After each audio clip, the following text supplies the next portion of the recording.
شروع کرتا ہوں اللہ کے نام سے جو بڑا مہربان اور نہایت رحم کرنے والا ہے۔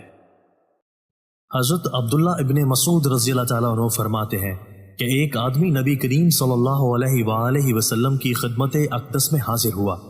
اور عرض کیا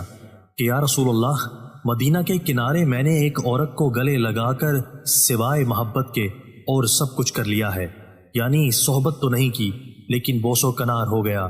اس لیے میں حاضر ہو گیا ہوں۔ جو کچھ آپ صلی اللہ علیہ وآلہ وسلم چاہیں میرے بارے میں حکم فرمائیں،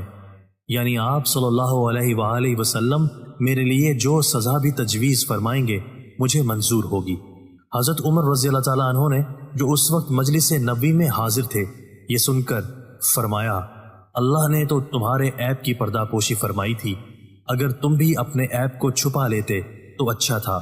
حضرت عبداللہ ابن مسعود رضی اللہ تعالیٰ عنہ فرماتے ہیں کہ رسول اللہ صلی اللہ علیہ وآلہ وسلم نے اللہ کے حکم کے انتظار میں اس کا کوئی جواب نہیں دیا، چنانچہ وہ آدمی کھڑا ہوا اور چلا گیا۔ پھر رسول اللہ صلی اللہ علیہ وآلہ وسلم نے اسے بلانے کے لیے ایک آدمی بھیجا جو اسے بلا لایا۔ آپ صلی اللہ علیہ وآلہ وسلم نے اس کے سامنے یہ آیت پڑھی، دن کے اول و آخر اور رات کی چند ساعتوں میں نماز پڑھا کرو،